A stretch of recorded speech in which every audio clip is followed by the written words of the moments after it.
ইউনূসের অপদার্থতার জন্য বাংলাদেশের মানুষ তিতুবিরক্ত হয়ে এবার যদি প্রান্তিক শ্রেণীর মানুষজন আবার ভারতে চলে আসেন, চাপ তো বাড়বে ভারতের। আত্মহত্যা করেছে ভারতের পশ্চিমবঙ্গের রিপাবলিক চ্যানেলের যিনি মলম বিক্রেতা হকার সাংবাদিক ময়ূক রঞ্জন ঘোষ, যিনি প্রতিনিয়ত প্রতিটি মুহূর্তে এবং প্রতিটি সময় বাংলাদেশ নিয়ে যিনি ভুয়া তথ্য প্রচারের মাধ্যমে বাংলাদেশে অস্থিতিশীল পরিবেশ তৈরি করার চেষ্টা করে যাচ্ছে।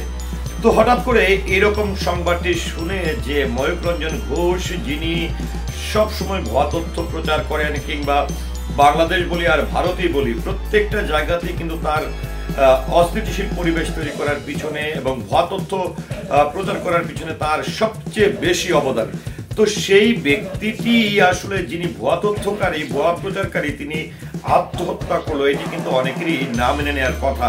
তবে হ্যাঁ, ময়ূক রঞ্জন ঘোষ আত্মহত্যা করেছে এমনটাই ভারতীয় কিছু গণমাধ্যম অর্থাৎ সোশ্যাল মিডিয়া, বাংলাদেশেরও কিছু সোশ্যাল মিডিয়ায় এই ধরনের তথ্য প্রচার করেছেন। তো আসলে কি ময়ূক রঞ্জন ঘোষ মনের দুঃখ কষ্ট নিয়ে তিনি কি আত্মহত্যা করেছেন? হ্যাঁ, আমি সূত্রটি খুঁজে বের করার চেষ্টা করি যে ময়ূক রঞ্জন ঘোষ আত্মহত্যা করেছেন এমন শিরোনামে কেন কন্টেন্ট ক্রিয়েটররা ভিডিওগুলো তৈরি করেছে। তো এর পিছনে আমি যে যুক্তিটি খুঁজে পেলাম সেটি হচ্ছে ময়ূক রঞ্জন ঘোষের প্রতি বাংলাদেশের মানুষ যেমনটা বিরক্ত, ভারতেরও কিন্তু সুশীল সমাজের মানুষ প্রচুর পরিমাণের বিরক্ত। কারণ এই ময়ূক রঞ্জন ঘোষের জন্য ভারতীয় সংখ্যালঘুদের মধ্যে ঝামেলা চলছে, বাংলাদেশের সংখ্যালঘুদের মধ্যে ঝামেলা চলছে, বাংলাদেশের রাজনীতিতেও যার অস্থিতিশীল পরিবেশ তৈরি করার পিছনে অনেক বড় একটি অবস্থান রয়েছে বা সে দায়ী রয়েছে। তো সেই ময়ূক রঞ্জন ঘোষের বিরুদ্ধে কিন্তু আমরা কিছুদিন আগেও দেখেছি যে এই ভারতের সঙ্গে বাংলাদেশের আমদানি রপ্তানি বন্ধ হয়ে যাওয়ার পরে বিশেষ করে আলু, পেঁয়াজ, এই রসুন, এই সকল কাঁচা মালামাল আমদানি রপ্তানি বন্ধ হয়ে গেছে। অর্থাৎ ভারত থেকে প্রচুর পরিমাণের কাঁচামাল বাংলাদেশে রপ্তানি করতেন এবং সেটি দিয়ে ভারতের বৈদেশিক মুদ্রা তারা ইনকাম করতো, অর্থাৎ অর্জন করতো। সেই প্রেক্ষাপটে ভারতের সঙ্গে কিন্তু বাংলাদেশের একদমই লেনদেন, ব্যবসা বাণিজ্য সবকিছু স্থবির হয়ে পড়েছে। তো এই ভারতের সঙ্গে বাংলাদেশের ব্যবসায়িক স্থবিরতার মধ্যে বিশেষ করে আন্দোলনে মুখরিত হয়েছে ভারতের যারা খেটে খাওয়া মানুষ, যারা রাত দিন পরিশ্রম করে জমিতে ফসল ফলায় এবং সেই জমিতে ফসল ফলানোর সেই ফসলের বা সে শস্যের ন্যায্য মূল্য তারা পাচ্ছে না। যেখানে এর আগেই বাংলাদেশে এই রপ্তানি করা অবস্থায় কিন্তু ভারতে কিন্তু দেখছিলাম যে বিগত অনেক বছর ধরে ভারতীয় কৃষকরা কিন্তু তাদের ন্যায্য মূল্য অধিকারের আদায়ে তারা আন্দোলন করেছে। প্রায় এরই মধ্যে যতটুকু আমি জানতে পেরেছি যে এই পর্যন্ত প্রায় 2000 কৃষক আত্মহত্যা করেছে। পরিশেষে ময়ূক রঞ্জন ঘোষের দিকে একদমই চটে বসেছে ভারতের কৃষকরা।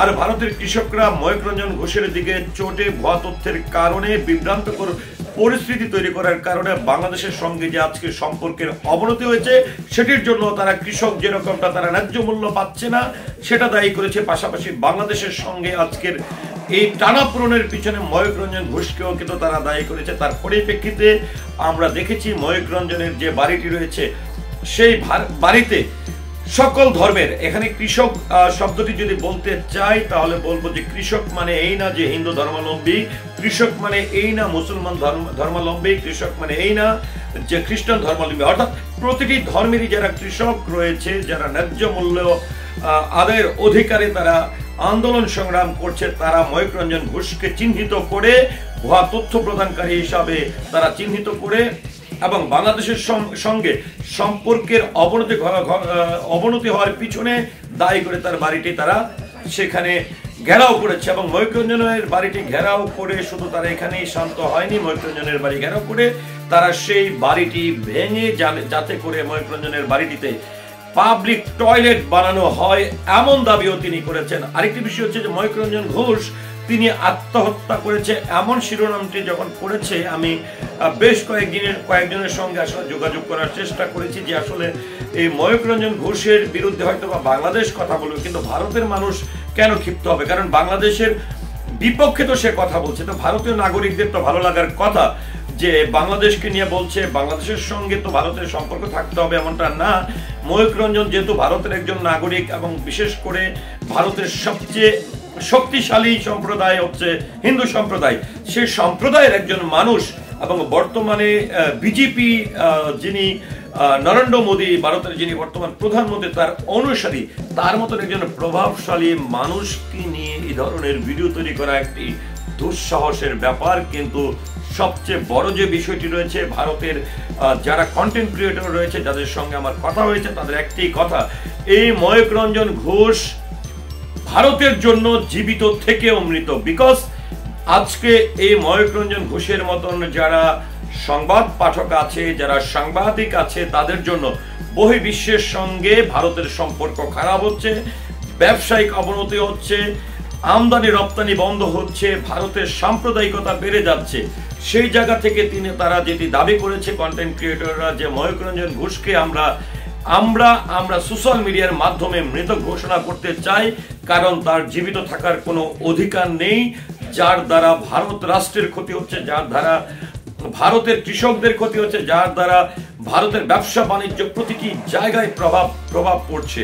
তো সেই জায়গা থেকে এসে ময়ূক রঞ্জনের মৃত ঘোষণা করেছেন এই কিছু কন্টেন্ট ক্রিয়েটররা। তো কন্টেন্ট ক্রিয়েটরদের যে যুক্তিটি, সেই যুক্তির সঙ্গে আসলে আপনাদের মতামত কতটুকু, আশা করছি অবশ্যই কমেন্টের মাধ্যমে জানাবেন। সেই সাথে আরও যদি কিছু কথা বলতে চাই, যে প্রতিদিন বাংলাদেশে আপনারা বলেন যারা আমার ভিডিওটি দেখছেন, যে প্রতিদিন বাংলাদেশে কয়টি সহিংসতা হচ্ছে, কয়টি হিন্দু ধর্মাবলম্বীদের বাড়িতে ভাঙচুর করা হচ্ছে, কয়টি মানুষ না খেয়ে আছে। এই না খেয়ে থাকা আর মারা যাওয়া, অর্থাৎ এই ময়ূক রঞ্জন ঘোষই বলেছিলেন যে ভারত যদি বাংলাদেশে রপ্তানি না করে তাহলে বাংলাদেশের মানুষ না খেয়ে দুর্ভিক্ষে তারা মারা যাবে।